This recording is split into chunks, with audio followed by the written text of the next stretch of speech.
Alhamdulillah, hari ini kita bakal seminar bareng ya dengan Mas Ipo Santosa. Kita akan membahas tentang percepatan rezeki ya. Sebelumnya kita mulai dulu ya.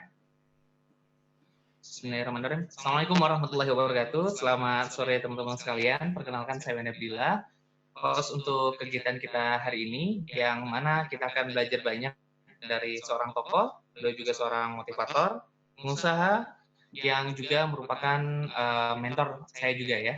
Dan beliau adalah Mas Ipo Santosa ya. Alhamdulillah sudah hadir di tengah-tengah kita. Insya Allah nanti beliau akan memberikan banyak ilmu untuk kita semuanya. Yang pastinya di sini saya sebelum mulai saya pengen cek sound dulu deh. Di sini teman-teman yang dengar suara saya boleh coba angkat tangan yang dengar suara saya dengan jelas. Oke, kedengaran ya. Baik, seperti biasa teman-teman, angkat tangannya di layar aja, tidak perlu raise hand. Nanti ketika raise hand, ketika memang harus raise hand, kita akan informasikan untuk raise hand kepada teman-teman sekalian. Baik ya, sebelum mulai, mari sama-sama ya kita sisihkan waktu sejenak untuk berdoa. Mudah-mudahan Allah berikan kelancaran, Allah berikan kemudahan kegiatan kita kali ini, dan apa-apa yang kita kerjakan, kita laksanakan, dan kita pelajari, insya Allah bermanfaat untuk kehidupan kita ke depannya ya. Berdoa dipersilahkan.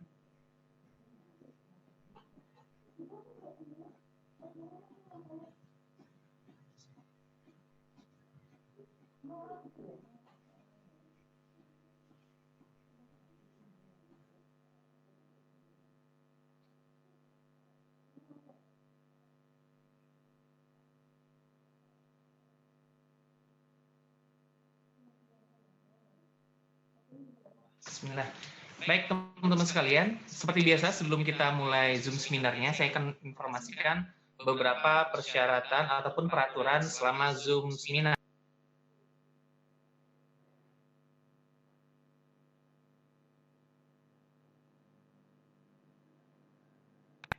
Oke ya, bisa teman-teman lihat di layar ya. Selama seminar kami mohon teman-teman untuk menggunakan username-nya sesuai dengan namanya masing-masing. Jadi tidak ada yang menggunakan nama handphone lagi ya di dalam username-nya. Ini kita nanti curiga, jangan-jangan robot ini ya. Mohon ya teman-teman pastikan ketika seminar duduk berada di depan screen ya, di depan layar gadget Anda, apakah dari handphone ataupun dari laptop. Nah, jadi ketika seminar itu benar-benar duduk begitu dengerin ilmunya dari Mas Ipo, karena kalau kita duduknya tegak, serius, fokus, biasanya informasi kan lebih mudah diserap. Nah, maka dari itu ya teman-teman sekalian, mohon pastikan duduk di depan layar. Kalau seandainya Anda terpaksa harus tidak berada di depan layar, maka Anda bisa meng-off-kan kamera Anda. Ya, caranya seperti apa? Seperti yang sudah diajarkan oleh panitia sebelumnya ya, di-off-kan kalau Anda tekan touch screen-nya, nanti akan muncul di sebelah kiri bawah untuk mute ya, sebelah kanannya ada gambar kamera. Nah, kamera itu Anda klik sekali, nanti akan berubah jadi warna merah, itu artinya kamera sudah di-off-kan. Karena kita kan belajar ya, ibaratnya ada orang ngomong di depan Anda, ya, kemudian Anda dengan terang-terangan menunjukkan diri Anda itu tidak berada di hadapan dia gitu, apalagi yang berbicara nanti ini adalah gurunya kita, ya. Letak keberkahan suatu ilmu itu ya bisa terlihat dari keseriusan murid belajar, ya, bagaimana adabnya menunggu ilmu, ya, menerima ilmu dari gurunya. Jadi kalau memang tidak memungkinkan Anda berada di depan kamera, maka Anda bisa off-kan kameranya, kemudian berpindah ke ataupun melakukan aktivitas Anda gitu.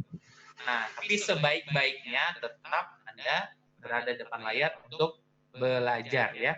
Nah, kemudian bagi teman-teman ya, itu mohon dipastikan seluruh audionya on.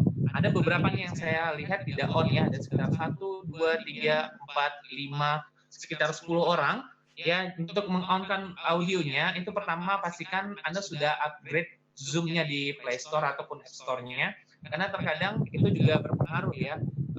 Beberapa kasus kita temukan seperti itu.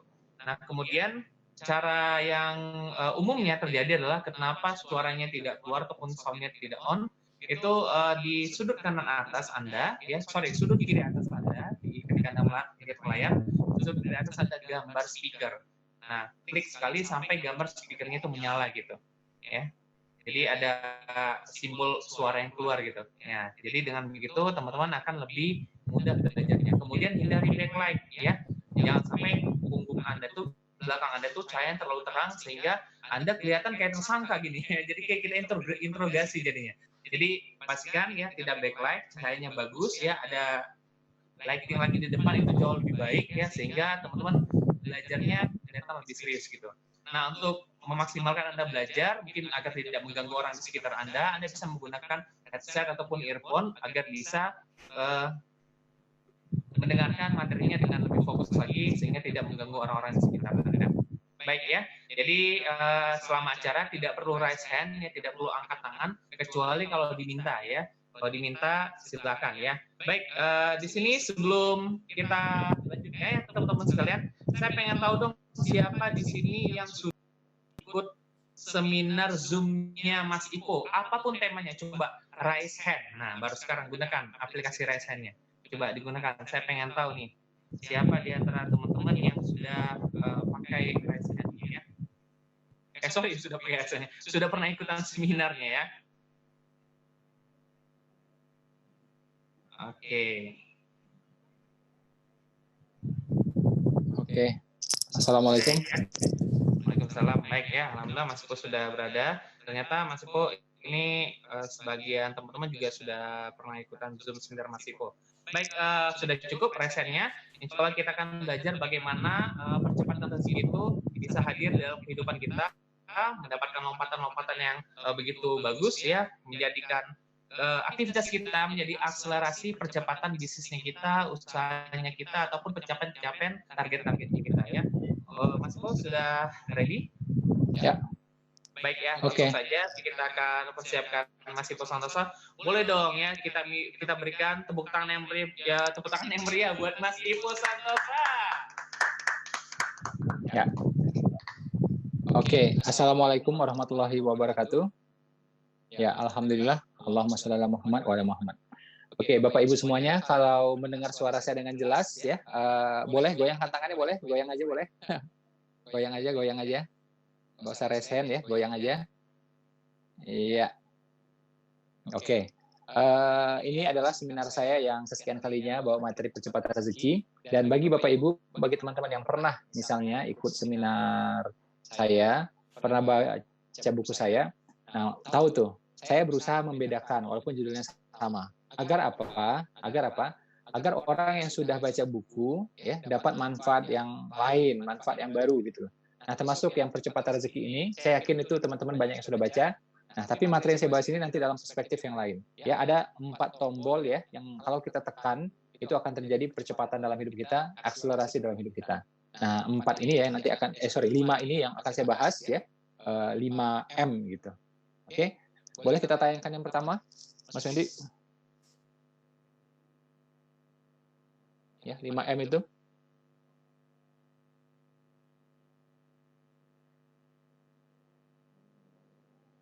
Ya, silakan teman-teman lihat dulu ini. Baca dulu.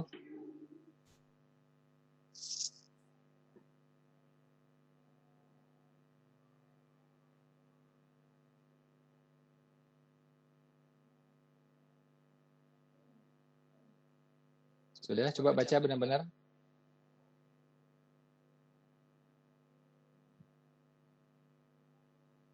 Ya, ada 5M. Ya, sudah dicatat?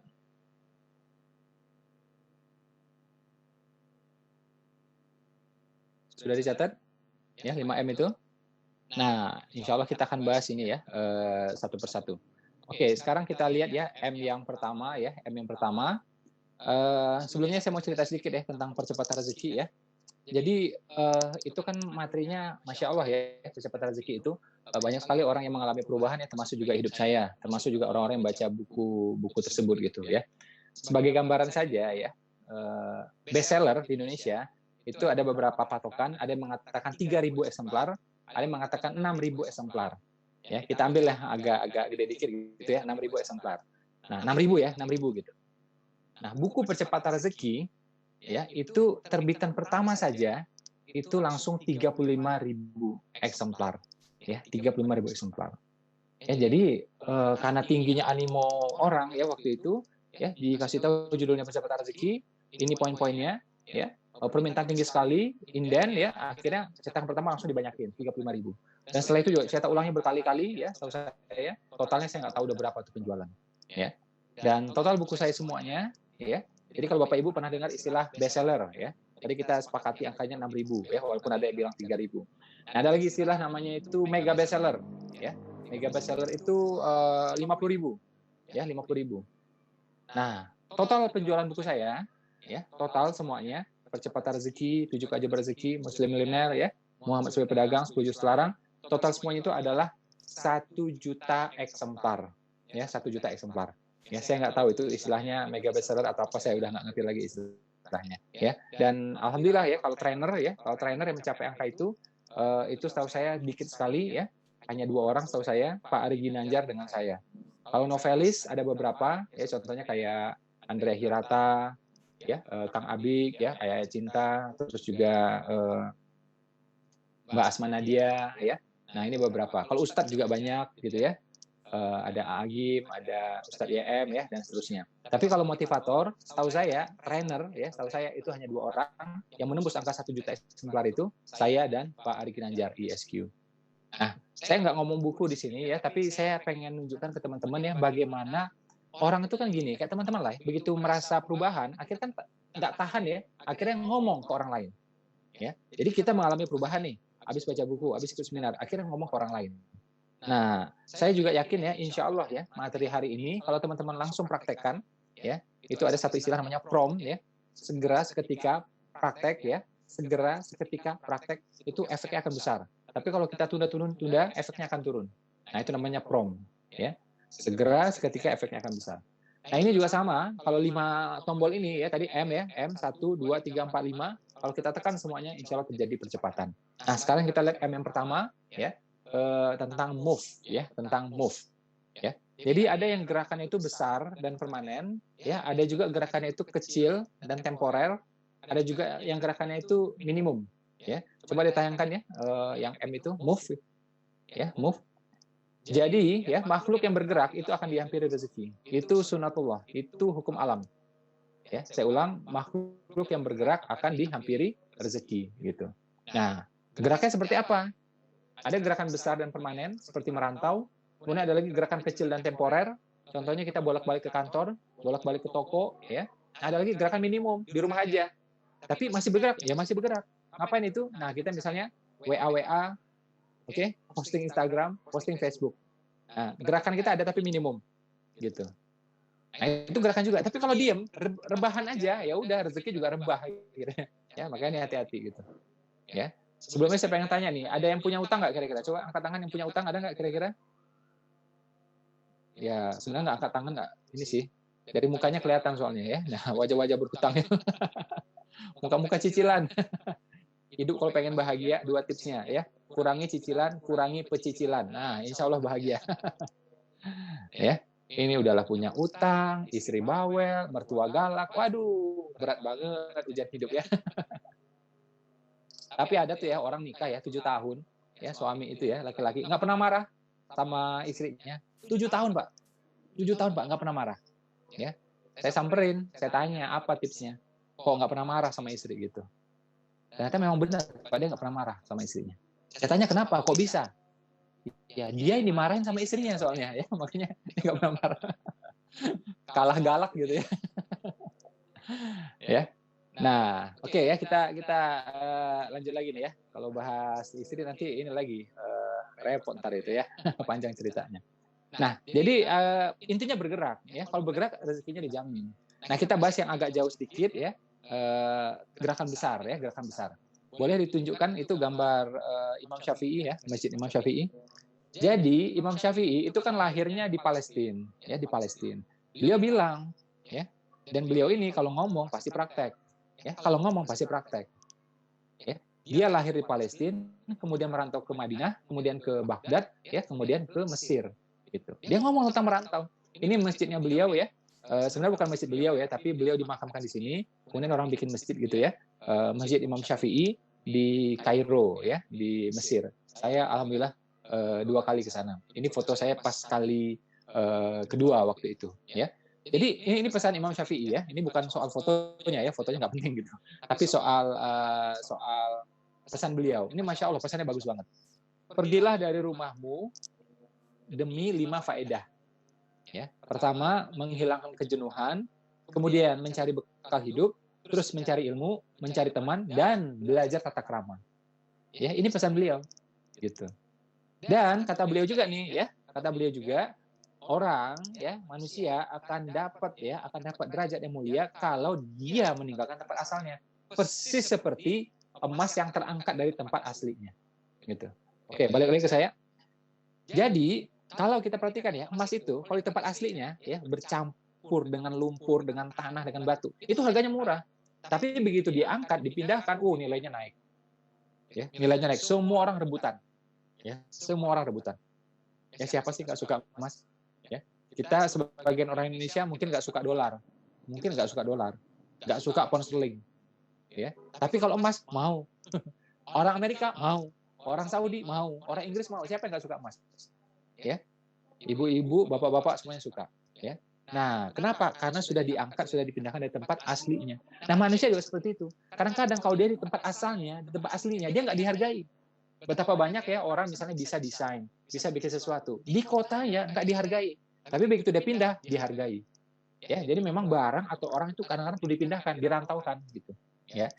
Nah, coba perhatikan ya, nabi-nabi itu jumlahnya lebih dari 100.000. Nabi besar jumlahnya 25. Itu yang kita kenal. Ya, 25. 25 itu hampir 20 yang saya cek ya. Hampir 20 itu merantau semuanya. Ya, merantau. Nabi Musa ya, umat Yahudi mengenal sebagai Exodus. Nabi Adam, itu paling jauh merantaunya. Dari surga landing di bumi, coba jauh banget. Ya, kata hadis itu ya, kata sebuah hadis, beliau mendaratnya itu di India. Ya, di tempat yang paling tinggi. Jadi kemungkinan Himalaya, Nepal gitu. Ya. Wah. Sementara istrinya terpisah kan di Jazirah Arab. Belum ada Gojek, belum ada Grab. Ya. GPS nggak ada, Google Map nggak ada. Ya.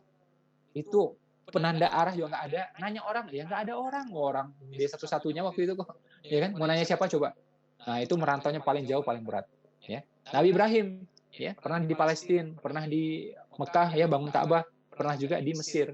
Jadi kalau teman-teman lihat bagaimana cerita beliau yang memotong burung-burung itu, kemudian burung-burung itu ditaruh, ya kemudian hidup lagi kembali ke dia. Nah, itu di Mesir itu. Ya.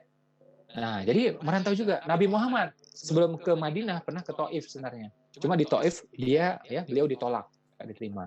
Abdurrahman bin Auf pernah merantau sampai ke Ethiopia. Ya. Sahabat Nabi ya, penerus Utsman ya, Sa'ad bin Abi Waqqas itu pernah sampai ke Cina. Makanya Islam di Cina disebarkan oleh Sa'ad bin Abi Waqqas dan anaknya. Ya. Kalau Afrika itu adalah Amr bin As. Makanya ada masjid Amr bin As, itu masjid pertama di Afrika. Ya, saya alhamdulillah juga 2 kali sampai di sana. Ya. Nah, jadi identik dengan merantau semua. Nabi Yusuf merantau bahkan berkali-kali kan. Nabi Ismail juga. Sebutin deh apa aja. Hampir 20 ya saya jadi. Nabi Nuh juga sama kan. Itu dia yang terakhirnya kan di pegunungan dekat Turki. Ya. Nabi Isa ya sama, waktu kecil itu dilarikan sama ibunya karena waktu kecil mau dibunuh. Dilarikan ya itu sampai ke Mesir waktu itu Nabi Isa. Ya. Jadi identik banget gitu. Dan ayatnya bilang, ya, ini yang saya bahas. Kenapa ini menjadi bagian dari percepatan rezeki? Ayatnya bilang, ya, ayatnya bilang apa? Sesiapa yang berhijrah, sesiapa yang merantau di jalan Allah, maka dia akan menemukan muka bumi yang luas dan rezeki yang banyak. Itu ayat, ya. Itu ayatnya populer sekali. Nanti silahkan dicek. Nah, kita ini selalu, ya ustaz-ustaz kita juga bilang bahwa hijrah itu selalu tentang apa? Akhlak, iman, ilmu, amal. Itu iya. Tapi kalau kita baca sejarahnya, hijrah itu adalah ya perpindahan fisik Nabi dari Mekah ke Madinah, gitu. Ya. Dan Umar ya, kenapa menjadikan itu sebagai standar kalender ya? Itu kan karena memang melihat perubahan yang dilakukan oleh manusia, gitu. Kan itu patokan kalender tuh, 1 Hijriah itu. Ya. Kenapa tidak diambil hari kelahiran Nabi Muhammad ya, atau Nabi Isra Mi'raj ya, atau Nabi menerima wahyu pertama atau turunnya Al-Qur'an? Enggak diambil itu semuanya. Ya. Kenapa Umar ambil yang perpindahan dari Mekah ke Madinah? Karena Umar bilang apa? Ini yang satu-satunya dilakukan oleh pure manusia semuanya. Jadi tangan kita yang melakukan, kaki kita yang melakukan. Tapi kalau lahirnya Nabi, ya, turunnya Al-Quran, ayat pertama, ya, Isra Mi'raj itu di luar kendali kita semuanya. Itu di luar kendali kita semuanya. Nah, jadi benar-benar manusia pure manusia, ya. Ya kalau kita lihat pakai kasat mata ya, walaupun ya hakikatnya dari Allah semua gitu. Nah, jadi yang memang kita gerakkan kaki kita, langkah kita, dan kita yang memang melangkah, yaitu bukan Isra Mi'raj, bukan yang lain-lain. Tapi perpindahan ya, para sahabat dan Nabi dari Mekah menuju Madinah. Karena itu sama Umar diambil ini sebagai kalender 1 Hijriah. Gitu. Ya. Nah, itu ya. Jadi ayatnya bilang ya, sesiapa yang merantau karena Allah, hijrah karena Allah, akan menemukan apa? Muka bumi yang luas dan rezeki yang banyak. Muka bumi yang luas artinya apa? Properti. Jadi merantau, properti, dapat properti. Dan apa? Rezeki yang banyak. Dapat properti, dapat rezeki, coba. Itu ayat yang ngomong. Ya. Makanya orang merantau secara umum rezekinya lebih baik. Ada orang Minang yang tinggal di tempatnya. Ada orang Minang yang merantau. Orang Minang yang merantau lebih sukses biasanya. Ya, itu statistik. Makanya simpul-simpul perdagangan di Jakarta itu rata-rata dibuka oleh orang Minang. Ya, orang Padang. Ya, Cipulir ya, pasar Cipulir, pasar Tanah Abang ya, dan macam-macam. Ya, termasuk juga pasar Blok M awal-awal. Ya, bahkan Pak JK ya, Pak JK itu dari Sulawesi Selatan loh. Pak JK bilang apa? Orang Minang itu ya bekalnya itu dagang, merantau, silat, gitu ya. Dan dia pandai berdiplomasi. Makanya Pak JK bilang itu awal-awal Indonesia merdeka itu politisi ya yang jago diplomasi, bahkan diplomat itu rata-rata orang Minang. Itu beliau yang ngomong. Jakarta, pengurus masjidnya rata-rata orang Minang. Itu kata beliau. Ya. Nah, kita bukan bahas soal Minang ini, ya, tapi bagaimana kemampuan merantau itu. Karena orang begitu merantau, akhirnya jadi pinter, mendadak pinter, mendadak nekat, mendadak berani, mendadak kreatif. Saya waktu merantau ke Malaysia, bener ngalamin itu. Kita nekat jadinya, berani jadinya, kreatif jadinya, dan mampu beradaptasi. Ya, saya dulu di antara semua saudara, di antara semua sepupu dikenal tuh paling cengeng, ya, paling nggak bisa apa-apa. Sampai nenek saya khawatir itu, ini jadi orang nggak ini ya gitu. Jadi di antara semua cucu-cucunya itu ya, yang paling khawatir itu terhadap saya itu, ini jadi orang nggak ini. Ya, karena ya itu saya itu ya manja ya, cengeng gitu kan, dan seterusnya gitu. Ya, di sekolah juga nggak pinter-pinter banget. Pernah juga rankingnya 30 waktu itu, 32. Beneran ini, ya. Nah, tahu-tahu merantau ke Malaysia, keluar semua potensinya itu. Makanya Zinedine Zidane, ya, pelatih bola itu, ya, yang dulunya pemain bola, mengatakan para imigran, ya, para perantau itu biasanya lebih sukses. Kenapa? Dia pasti lebih kerja keras. Ya. Nah, begitu juga kita lihat ya, overseas Chinese. Ada orang Cina, ya, orang Chinese yang memang di negaranya, tapi ada yang merantau. Ini namanya overseas Chinese. Statistik menunjukkan ini lebih sukses. Bahkan ekonomi ASEAN itu 70% dipegang oleh overseas Chinese. Ya, kita ya sekali lagi nggak ngomong orang Chinese di sini, tapi bagaimana etnis-etnis yang merantau itu biasanya lebih sukses secara umum, ya, secara umum. Sama juga orang Bugis yang merantau, orang Madura yang merantau dan seterusnya. Ya. Nah, jadi saran saya, ya, ini nih terutama ya, yang masih jomblo. Coba yang jomblo angkat tangannya. Ada nggak yang belum nikah? Biasa mukanya tuh agak-agak nelongso gitu loh, ya. Nah,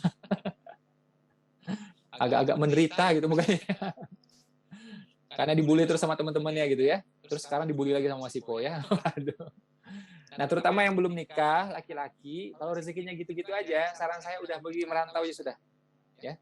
Laki-laki belum nikah, ya, jomblo gitu ya, nasibnya gitu-gitu aja, udah mending merantau. Ya namanya laki-laki belum nikah kan, siapa yang pusing kan? Nggak ada yang cari dia nggak pulang juga nggak ada yang cari itu biasanya. Ya, kecuali udah jadi bapak gitu ya, udah jadi ini, nah baru banyak yang pusing gitu. Tapi kalau belum, ini kunci rezeki. Saya juga mengalami, makanya orang tanya salah satu titik balik hidup saya itu adalah apa? Ketika saya merantau. Gitu. Ya, nah ini saya sebut dengan gerakan besar dan agak permanen karena agak lama soalnya. Ya. Nah terus ada lagi gerakan yang menengah tadi ya, seperti kita ke kantor, kita ke ruko gitu. Ya, gerakan minimum adalah ketika kita mengoptimalkan handphone kita, sosial media kita. Jadi yang pertama, move ya, gerakan ya, menjadi M pertama dalam percepatan rezeki. Sekarang kita masuk pada M yang kedua tentang coba ambil yang gambar ini nih, yang gambar uang itu coba, gambar pengusaha Rusia itu, Suleyman Kremov. Ya. Jadi ini salah satu orang terkaya di Rusia ya, Muslim namanya Suleyman Kremov ya. Ini donasi juga luar biasa, ya, bisnisnya luar biasa. Ya, di sini saya mau bahas tentang uang ya. Jadi uang dibanding harta, harta itu lebih luas. Harta dibanding kepemilikan, kepemilikan lebih luas. Kepemilikan dibanding rezeki, rezeki lebih luas. Dan yang paling luas adalah nikmat. Ya. Nah, cuma kita ini otaknya selalu apa? Tertuju pada uang. Ya. Padahal mobil, rumah itu harta, lebih luas lagi tuh. Ada nggak yang lebih daripada itu? Ada, anak kita, istri kita. Nah, itu namanya kepemilikan. Termasuk tadi rumah juga, mobil juga gitu. Ya. Ada lagi namanya rezeki. Ya. Nama baik itu rezeki. Ya, persahabatan itu rezeki. Ya. Orang percaya sama kita itu rezeki. Oke? Nah, ada lagi namanya nikmat, kesehatan, iman dan seterusnya. Ya. Nah, soal rezeki ini agak unik ya. Kalau yang kita nikmati itu rezeki. Contoh gini, mobil 3, yang kita pakai 1. 2 nggak dipakai, berarti rezeki kita 1. Kita dapat makanan, beli makanan, ya, rendang ada 5. Yang kita makan 1, berarti rezeki kita 1. Jadi yang memang kita konsumsi, kita pakai, kita nikmati. Baju juga, baju ada 40 misalnya. Ya. Yang kita pakai hari ini 1, ya udah rezekinya 1. Selama sebulan kita pakai cuma 4, ya udah berarti rezekinya 4 itu. Nah, itu rezeki ya. Jadi rezeki itu bisa lapang, bisa sempit ya. Ya. Nah, nikmatnya tanpa batas nih. Nggak akan sanggup manusia ngitung mah. Ya. Mengingat aja nggak sanggup, menghitung nggak sanggup udah. Oke. Nah, cuma manusia ini memang matanya sering tertuju sama duit. Ya, sama duit gitu. Padahal rezeki itu kan luas sekali. Ya. Nah, sekarang kita masuk pada M yang berikutnya ya. M yang berikutnya adalah tentang oh ya, belum. Tolong tunjukkan itu gambar Toyota itu. Toyota. Ya, ini saya beruntung banget ya waktu itu berada di rumah keluarga Toyota ya. Ini adalah cucu dari pendiri Toyota, namanya Toyoda ya. Namanya Toyoda, saya nginap 2 hari 2 malam di sana ya. Jadi pesan beliau ya kepada saya, beliau kan anggap saya itu orang yang masih muda gitu kan. Jadi bayangkan ya, ini Toyota ya. Ini yang mendirikan Toyota kakeknya. Ya, waktu itu tekstil. Kemudian bapaknya mengubah menjadi otomotif. Kemudian dia meneruskan gitu. Ya, nah saya nginap di rumah beliau ini 2 hari 2 malam waktu itu ya. Orangnya sederhana banget, nggak punya supir, nggak punya pembantu, nggak punya siapa-siapa. Ya, mereka urus sendiri semuanya. Ya, jadi kalau ke kantor ya udah nyetir sendiri. Padahal kantornya lumayan jauh, ya 40 menit itu perjalanan. Nyetir sendiri. Tinggal di rumah ya, bersih-bersih, nyapu-nyapu dia sendiri juga semuanya. Hebatnya luar biasa itu. Ya. Nah, saran dia ke saya, karena dia menganggap seorang yang muda gitu ya, dia bilang apa? Go everywhere, see everything, meet everyone. Pergilah kemana-mana, lihatlah segalanya, jumpai banyak orang. Ya, karena di situ nanti kita dapat pengalaman. Nah, merantau termasuk dari ini. Ya. Nah, sekarang kita masuk M yang berikutnya. M berikutnya adalah tentang meaning. Ya, tentang meaning. Nah, ini bagus banget nih. Ya, terutama bagi teman-teman yang punya bisnis ya, atau memang ya menekuni karirnya. Ya, menekuni karirnya. Jadi meaning ini ya, inilah yang membedakan kita dengan orang rata-rata. Ya, jadi bukan sekedar halal. Kalau halal mah udah lewat. Kita pengen sesuatu yang lebih kan, gitu. Jadi kalau meaning itu lemah, ya pemaknaan itu lemah, ya maka action akan bermasalah, bahkan kehilangan arah. Tapi kalau meaningnya kuat, action akan dahsyat. Ya makanya ini lebih daripada uang, beyond money. Ya, kita lihat ya slide yang berikutnya yang warna biru itu. Kita berbisnis untuk apa? Apa makna yang kita ingin perebutkan gitu ya, kita perjuangkan gitu ya. Coba lihat ya slide warna biru itu. Jadi bisnis itu adalah pertama ibadah secara umum. Ya, karena di sini kita luas sekali ya, ibadah itu luas sekali, nanti kita pecah satu-satu lagi. Ya, ibadah satu, kemudian apalagi sunnah juga. Bagi yang muslim ya, memang bisnis itu adalah sunnahnya Nabi. Nabi berbisnis kan 25 tahun. Ya, terus apalagi amanah. Kita punya potensi harus kita keluarkan. Ya, terus juga bagaimana kita punya karyawan harus kita kelola. Kita punya tim harus kita kelola. Itu amanah. Terus apalagi menjalankan fungsi kita sebagai khalifah. Ya. Itu ibadah semua itu. Oke. Terus apalagi kita kerja, kita bisnis, kita memberikan keteladanan. Ya, inspiration kepada siapa? Kepada tim, kepada anak, kepada keluarga. Kasihlah teladan yang benar gitu. Ya. Kasihlah teladan yang tepat gitu. Kemudian apalagi kita menjaga reputasi nama baik kita. Makanya bisnis boleh naik turun, omset boleh naik turun, tapi nama baik harus naik terus, kredibilitas harus naik terus, gitu. Kalaupun bisnisnya rugi, ya nama baik nggak boleh turun, nggak boleh ikutan rugi, harus untung, gitu. Ya. Jadi jaga ya, dijaga nama baiknya. Terus bisnis adalah apa? Kemuliaan diri. Kalau kita minta-minta itu kan lemah. Ya, kalau kita berbisnis, menafkahi diri, menafkahi keluarga itu kemuliaan. Terus apalagi aktualisasi diri. Ya, kita punya passion, punya hobi, ya, punya kemampuan. Nah, kita aktualkan gitu. Ya, bahkan selisihnya, ya, setelah cukup diri kita, setelah cukup keluarga kita beri pada orang lain. Itu namanya apa? Sedekah, bantuan, pinjaman, dan seterusnya. Itu ibadah kan, membantu sesama. Bahkan memudahkan ibadah yang lain, umroh dan seterusnya. Ya, jadi bisnis zaman sekarang ini, kalau orangnya benar-benar apa ya, ngerti agama dan ngerti bisnis, jadi bisnis itu adalah jihad. Saya menyebutnya apa? Jihad modern. Bisnis itu jihad modern. Gitu. Saya berani bilang nih, bisnis saya ini ya, yang saya jalani sama mitra-mitra itu jihad modern beneran. Saya berjuang untuk mereka beneran. Saya juga berjuang untuk keluarga saya. Ya, sungguh-sungguh kita berjuangkan. Kayak nanti malam nih ya, jam 3 pagi kita meeting. Jam 3 pagi. Dan biasanya jam 3 kurang 10, itu udah full ya, Zoom meeting di dalam Zoom ini biasanya. Ya. Dan nanti melubar sampai masuk ke YouTube sekitar 1.500 ya, bahkan lebih. Ya. Kayak kemarin itu sampai 2.800 totalnya. Ya. Sungguh-sungguh kita itu. Ya. Makanya saya mengatakan ini ya my business, my jihad. Ya, jihad modern ini. Asalkan niatnya benar. Ya, karena jihad itu maknanya luas. Apa aja yang sungguh-sungguh itu jihad gitu. Jadi bukan sekedar kita ke medan perang, banyak, jihad itu luas gitu.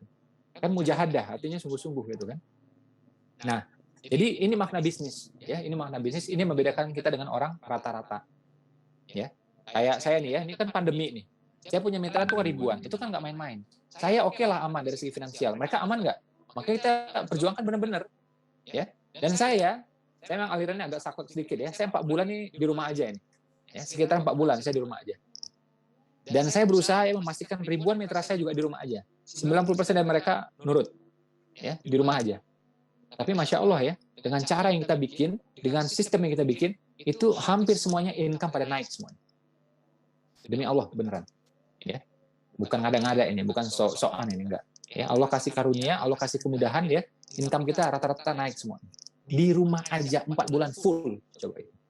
Ya. Makanya saran saya bagi teman-teman ya yang capek ya bolak-balik keluar, ada resiko, naik kereta bareng-bareng, naik bis bareng-bareng. Coba kenapa nggak bikin aja bisnis dari rumah gitu? Ya, nggak harus sama saya, nggak harus sama saya, masih apa aja silakan gitu. Tapi bisa kok menghasilkan uang dari rumah itu bisa. Ya. Dan nggak harus juga itu jaga lilin gitu ya, nggak, bukan jaga lilin ini. Ya, ya kita bisnis beneran ini, ya bisnis beneran bisa gitu. Ya. Nah, oke ya, kemudian kita masuk lagi pada profit ya. Profit dan benefit, coba slide yang berikutnya warna biru itu. Jadi namanya kita kerja, namanya kita bisnis dapat profit kan, dapat keuntungan finansial, ya. Tapi hati-hati, ya. Benefit yang kita berikan itu harus jauh lebih besar, ya, harus jauh lebih besar. Ya, coba perhatikan baik-baik ini gambar ini. Ya, contoh gini nih, kita dapat profit dari bisnis 12 juta. Artinya kita harus kasih benefit kepada mitra kita, pada semua orang. Itu harus 20 juta, 30 juta, atau lebih. Nah, itu baru namanya mukmin. Itu baru namanya orang yang bermanfaat.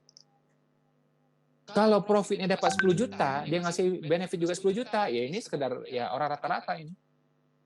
Ya. Nah, kita kan pengen lebih. Ya. Kita pengennya jadi orang yang beriman, orang yang bermartabat, ya, orang yang benar-benar bermanfaat. Jadi orang bermanfaat itu, orang beriman itu gimana? Dia dapat profit, dia keluarkan benefit, benefitnya lebih besar, jauh lebih besar. Dan apa dampaknya secara dunia ya? Nah, ini coba perhatikan baik-baik. Ya, coba lihat saya nih, benar-benar ya, lihat benar-benar. Kalau ya kita dapat profit nih, misal 12 juta. Benefit yang kita berikan 20 juta, 25 juta, 30 juta, bahkan lebih gitu. Otomatis ada selisih yang besar itu.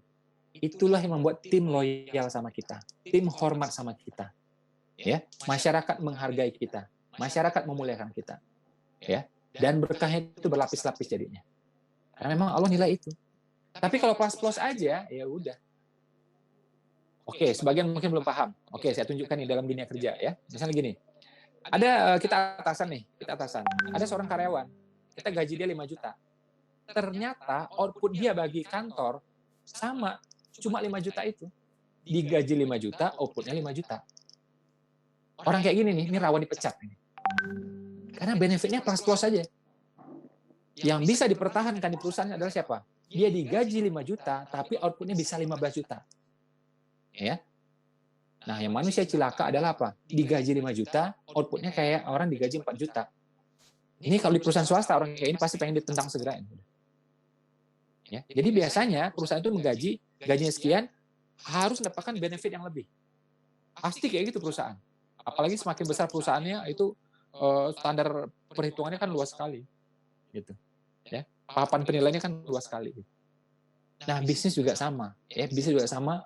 Dalam kehidupan sehari-hari juga sama. Kita dapat kita dapat profit berapa, benefit yang kita keluarkan harus lebih besar. Inilah yang membuat tim loyal sama kita. Mau fight sama kita, hormat sama kita, berjuang sama kita. Bahkan ya diam-diam dia mendoakan kita. Karena kita punya benefit jauh lebih besar. Ya. Tapi cobalah kita transaksi ya sama vendor gitu. Ya, kita untung itu 20 juta. Manfaat yang kita berikan juga 20 juta. Nggak mungkin tuh yang vendor itu mau doain untuk kita tuh diam-diam, nggak mungkin. Yakin lah. Nggak mungkin lah. Ya. Tapi kalau manfaat kita besar, diam-diam dia tahajud untuk kita. Diam-diam dia 2 rakaat ya sholat, habis itu dia doain untuk kita. Ya.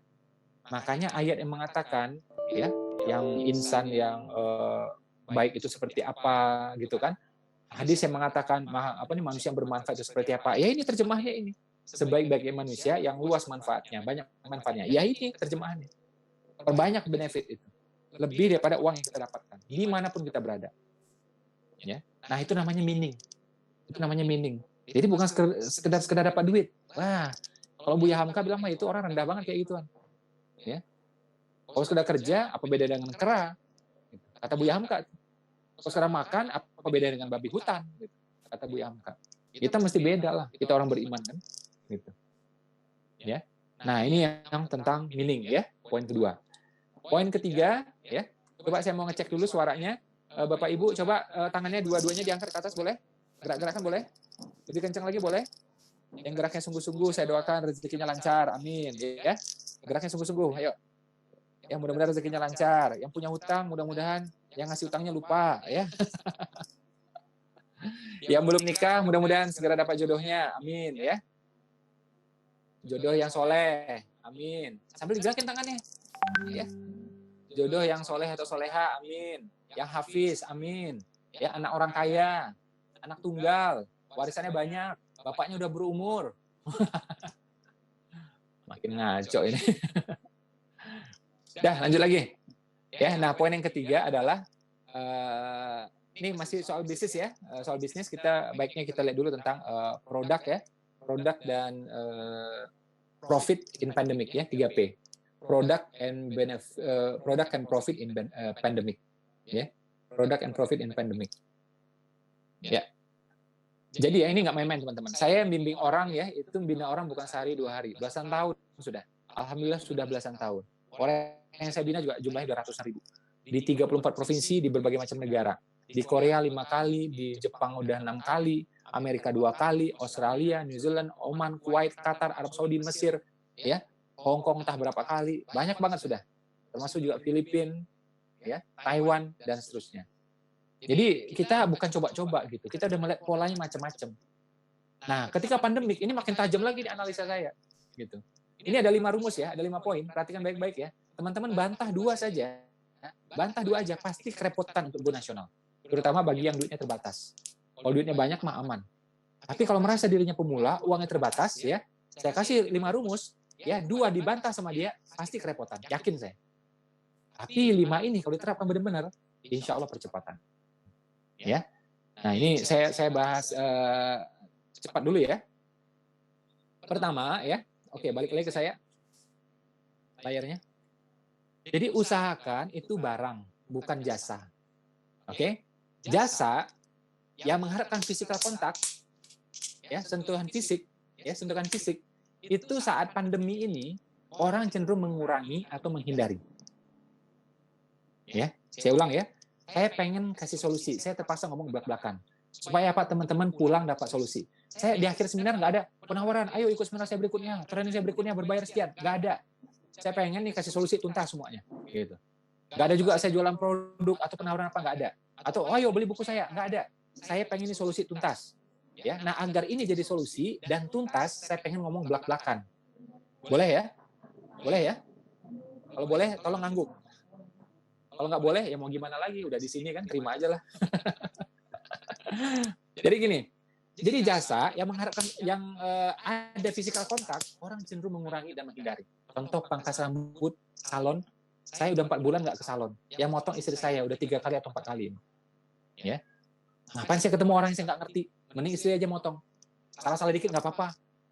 Ya, alhamdulillah waktu potong pertama salah. Yang kedua, alhamdulillah tambah salah ternyata. Ya, tapi nggak apa-apa. Orang ganteng tetap ganteng, aman ya, aman terkendali. Ya. Nah, coba lagi yang misalnya kayak mani-pedi, perawatan wajah, ngeluarin komedo, orang cenderung nggak mau. Saya biasanya 2 minggu, ya tiap 2 minggu itu saya biasanya refleksi, pijit, panggil orang ke rumah. Kaki biasanya diituin kan, refleksi kan. Sekarang udah nggak ada, udah 4 bulan nggak ada. Jadi refleksi saya gimana? Ya refleksinya saya diam-diam aja sendiri rumah, refleksi diri ya, merenung. Nggak ada refleksi pijit, udah nggak ada lagi udah. Ya. Ada orang tiap bulan rutin ya, pertengahan bulan Hijriah itu biasanya bekam. Ini orang nggak berani bekam. Siapa yang berani? Lihat darah-darah gitu, siapa yang berani coba? Ya. Nah, jadi orang cenderung mengurangi atau menghindari. Anak saya nih, biasanya rutin ke dokter gigi. Ini enggak, saya bilang enggak, udah biarin aja. Ada karangnya sedikit, saya bilang udah ntar aja saya bilang. Karang nggak apa-apa. Pantai itu punya karang indah kok, saya bilang. Ya, biarin aja, nggak apa-apa. Ya. Nah, jadi kayak gitu tuh. Ngapain orang beresiko kan? Gitu. Termasuk juga ada yang kursus setir mobil, ya orang cenderung mengurangi. Nah, apa solusi saya buat teman-teman kayak ginian? Ya, coba tawarkan produk sekarang. Potong rambut, pangkas rambut, ya salon sekarang mungkin nggak bisa berkurang, ya sudah tawarkan produknya. Misalnya apa? Toner buat rambut, ya obat kebotakan, mengurangi kerontokan, kayak gitu tuh. Jadi customer kan udah ada kan? Nah, ditawari produk. Gitu. Ya biasanya perawatan wajah, ya. Nah, biasanya ngeluarin komedo atau apa gitu ya. Ada yang setrika wajah gitu ya. Ada wajah kok bisa disetrika itu, bingung juga saya, sakti gitu ya. Nah, ya sudah sekarang ganti aja udah. Misalnya apa? Jualan kremnya. Krim pagi, krem malam, pelembab, pemutih, apalah. Ya. Jadi itu wanita itu ya krem itu Masya Allah. Ya. Pemutih ada. Pemutih itu pagi pakai, malam pakai. Ada. Pelembab ada. Pagi ada. Pagi dijual versi tersendiri, malam ada lagi versi tersendiri. Untuk jerawat beda lagi. Ya, ada lagi ini pencerah, lain lagi tuh. Jadi kalau laki-laki lihat itu bingung itu, banyak banget gitu. Pagi beda, malam beda. Nanti lama-lama maghrib pun dibikin beda tuh, maghrib beda, subuh beda gitu ya, zuhur beda juga lama-lama itu ya. Karena kalau sudah tuh ini bedanya apa gitu. Ternyata ada bedanya menurut dokternya gitu ya. Nah kayak gitulah. Jadi ditawarin itu. Ada yang tanya waktu itu, Mas Ipo saya bekam, masa mau nawarin alat bekam kan nggak bisa. Nah, kalau memang customer-nya ada, berarti ditawarin produk-produk yang memang orientasinya pada Islam-Islam gitu. Contohnya apa? Minyak zaitun, kurma, madu, oke? Delima. Nah, kayak gitu tuh. Jadi barang. Tawari barang dulu udah. Karena ada customer-nya. Kalau nggak ada customer-nya masih kok, ya nggak ada customer-nya, ente ganti bisnis aja. Ngapain mikir kayak gitu kan, pusing amat. Ya. Yang saya omongin ini kalau ada customer-nya. Jadi tinggal di shift produknya. Kalau memang customer yang nggak ada, ya bikin bisnis baru aja. Ngapain pusing, gitu. Ya. Nah, itu saran saya. Boleh nggak jasa? Boleh. Tapi jasa yang bisa jarak jauh. Mungkin pakai Zoom, pakai Google Hangout, ya. Makanya saran saya, jasa yang zoomable. Ya, zoomable. Ini istilah doang. Contohnya apa? Khusus bahasa Arab, khusus bahasa Inggris. Ya, kelas Zumba, kelas yoga, ya, kelas aerobik, dan seterusnya. Ini bisa jarak jauh. Ya, bahkan hebat sekarang pasarnya bisa nasional. Ya, kayak istri saya tuh ikut kelas aerobik gitu ya. Wah, sekarang pasarnya nasional malah. Gitu. Dulu terbatas satu teritori, Bintaro aja gitu. Ya, BSD aja gitu. Ya, Tangsel aja gitu. Oh, sekarang nggak nasional bisa. Ya. Nah, jadi peluangnya bagus juga ternyata. Ya, jadi kalau jasa hanya bisa yang kayak gini jarak jauh. Ya, jadi kalau jasa harus zoomable. Kalau barang, nah barang harus deliverable.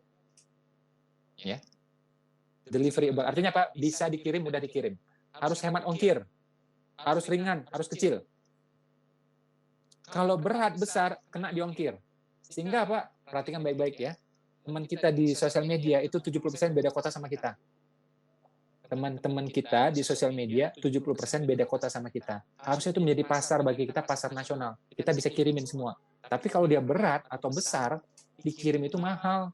Akhirnya nggak bisa go nasional. Pasarnya teritori aja akhirnya. Sayang kan? Nah, makanya saya bilang cari barangnya itu kecil, ringan, oke, ongkirnya murah. Contoh ya, ini saya ambil contoh ya. Ini bukan produk saya. Ya, ini yang saya konsumsi di rumah.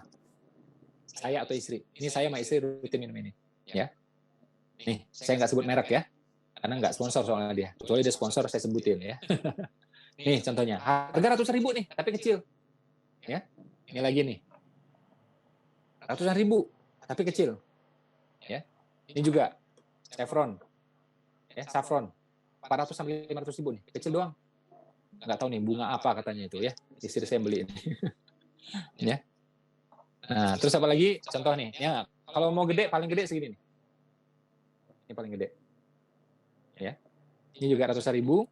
Nah, ini juga mahal nih. Ini 400 sampai 600 ribu nih. Ini istri saya juga pakai nih. Ya. Nah, ini. Jadi kan enak. Ngirim ke Balikpapan, Samarinda, ya Sorong, Aceh nggak masalah. Karena apa? Kecil. Ongkirnya aman. Ringan kecil soalnya. Oke. Nah, termasuk juga ini. Ini misalnya. Ya. Kecil ringan. Kita ini belum sebesar Sinarmas. Ya, belum Sinarmas. Kita masih Sinar Petromak. Oke? Nah, kalau sudah sebesar Sinarmas, Unilever, Indofood, dia punya armada sendiri. Ya, dia punya kargo sendiri, punya truk sendiri, bisa ngirim sampai ke Aceh, sampai ke Medan. Kita enggak. Ngirim barang pakai apa? Jasa pengiriman. Tiki, ya kan? Via Tiki, via JNE, ya kan? Via Valen, ya kan? Nah, biasanya gitu tuh. Ya. Jadi saran saya, cari barang yang hemat ongkir, karena ini sangat-sangat menentukan. Gitu. Agar pasarnya bisa nasional. Ya. Oke, jadi barang kecil ringan. Terus apalagi barang itu tahan lama. Coba tampilkan lagi slide-nya tadi. Ya, tahan lama. Kenapa tahan lama? Coba bayangkan ya, teman-teman jual makanan basah, kue basah, lauk basah ya. Itu tahannya cuma 8 jam, 12 jam. Itu nggak bisa ngirim ke Makassar. Ya, dari Jawa kirim ke Makassar nggak bisa, basi dia. Kirim ke Manado, basi dia. Ya, kirim ke Kupang gitu. Kendari, yo basi dia. Ya, Kupang itu di NTT, Kendari itu di Sulawesi. Ya. Nah, makanya pastikan tahan lama, yang berminggu-minggu tahan. Sebulan, 2 bulan nggak basi, nggak rusak, nggak pecah gitu. Ya, jangan sampai lama gitu akhirnya turun mutunya. Jangan seperti itu. Oke, balik lagi ke saya. Nah, kenapa? Pertama karena luasnya Indonesia, satu hal. Kedua, kita ini kalau pengen sukses, ya cepat jualannya, saya kasih satu tips ya, jual pada penjual, sell to seller. Ya, jual pada penjual. Jangan konsumen langsung. Nah, namanya apa? Bisa franchise, bisa lisensi, bisa keagenan, bisa distributor. Nah, ini produsen. Lempar lagi distributor, lempar lagi agent yang menengah, agent kecil, kemudian reseller, ada lagi dropship. Ini makan waktu. Dan kadang-kadang di tangan reseller, kadang-kadang 2 minggu nggak laku. Jangan sampai gara-gara lama gini barang rusak, busuk, basi. Jadi harus tahan lama, 2 bulan aman, 3 bulan aman. Syukur-syukur ya 1 tahun aman. Gitu. Karena barang tuh ya kalau kita mainnya ratusan ribu quantity ya itu murah. Kita nggak bisa kontrol. Pasti ada yang nggak laku, pasti ada yang mandek, pasti ada yang retur. Jangan sampai rusak. Ya. Nah, jadi yang jualan makanan basah gimana caranya? Bukan berarti di stop, nggak apa-apa, lanjutin aja. Tapi sekarang coba dibikin kering, dikeringkan. Contoh bikin deh, kayak teman saya bikin bumbu dapur kering jadinya. Oke? Atau dibikin beku. Ya, kayak teman saya jualan ayam, jualan daging ya dibikin beku gitu. Ya. Nah, ini tahan lama juga akhirnya bisa 6 bulan gitu. Oke? Mentok-mentok 3 bulan. Ya lumayan lah. Pokoknya harus tahan lama.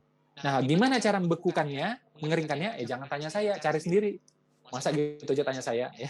Nanti kalau saya jelasin semua, nanti saya minta bagi hasil loh, ya.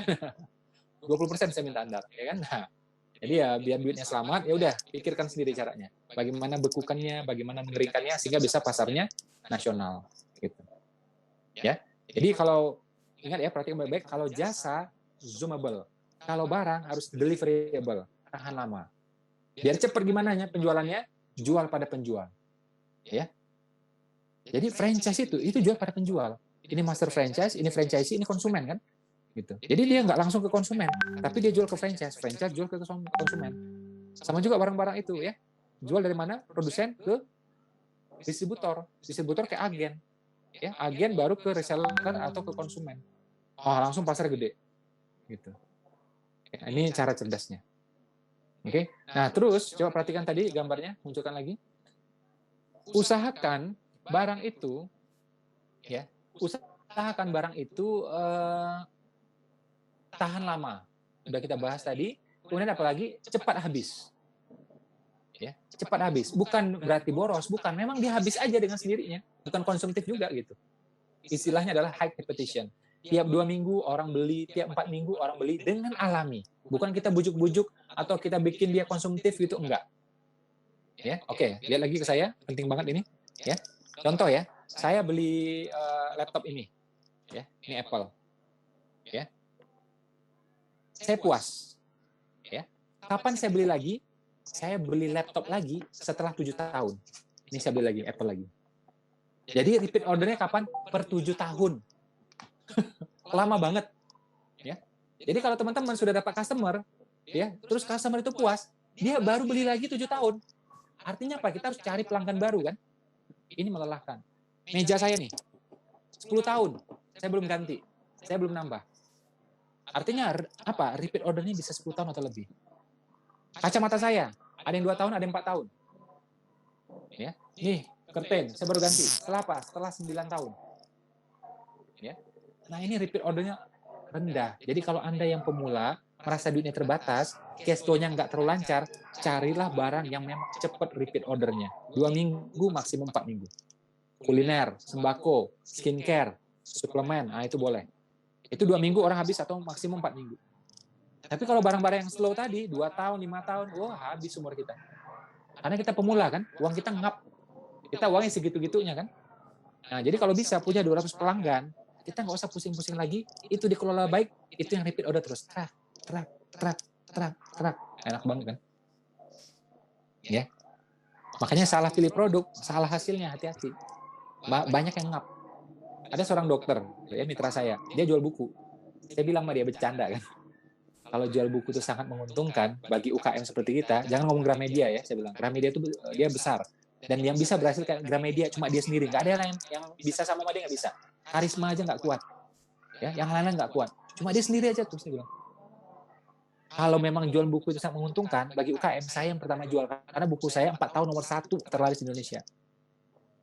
Saya bilang sama dia, Dok, orang kalau, dia kan bisnis sampingan ya, jual buku gitu. Kalau orang beli buku, kapan dia beli buku lagi? Mungkin nggak dia repeat order buku yang sama? Nggak mungkin. Kecil kemungkinannya, saya bilang.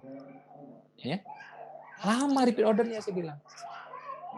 Jual baju laki-laki. Sama juga, laki-laki jarang beli baju. Bajunya udah sobek, belah 2 gitu, baru dia ganti, laki-laki. Beda sama perempuan. Perempuan dikit-dikit lucu, dikit-dikit lucu, ya kan? Nah, lucu aja semuanya, ya kan? Nah, jadi makanya repeat ordernya lama. Saran saya cari 2 minggu atau 4 minggu. Kenapa? Aku pemula. Aku perlu cash flow. Gitu. Udah, simple. Oke? Nah, yang terakhir, saran saya, ya jangan produksi dulu. Karena produksi itu cost-nya gede. Ya, cost-nya gede. Ada orang misalnya ya bikin batik bagus gitu. Ya udah, kita ambil sama dia, kita jual, kita jadi distributor, jadi agen, kan bisa. Pakai merek dia boleh, merek kita juga boleh, silakan. Ada orang bikin sandal gitu bagus gitu, atau sepatu sekolah bagus, ya udah kita jadi distributor. Ya kan? Nah, tapi kalau Anda yang harus bikin, kalau Anda pemula, uang terbatas, saya bilang berat. Produksi, kata kuncinya adalah apa? Skala ekonomis. Jadi harus massal dia. Kalau dia massal, cost per unitnya murah. Ya. Tapi kalau Anda pemula, sulit untuk massal. Pasti Anda kalah sama yang senior biasanya. Jadi kalau merasa dirinya pemula, modal terbatas, pengalaman terbatas, mending jangan produksi, saran saya. Ya. Fokus menjualkan aja, fokus distribusi. Ya.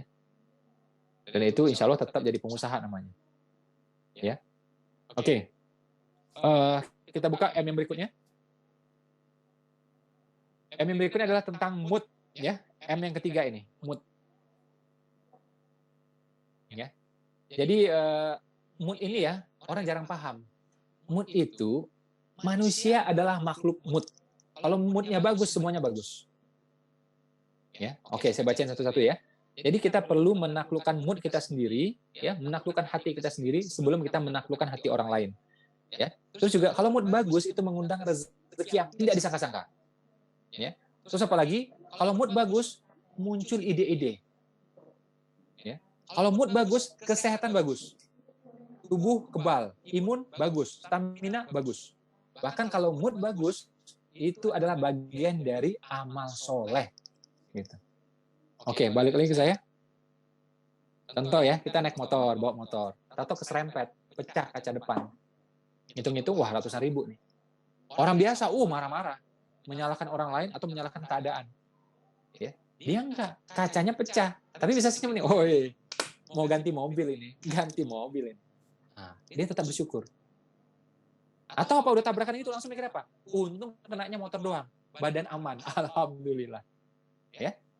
Orang seperti ini, bersyukur seperti ini, kira-kira, saya mau tanya, kira-kira ini amal soleh nggak kira-kira? Yang bilang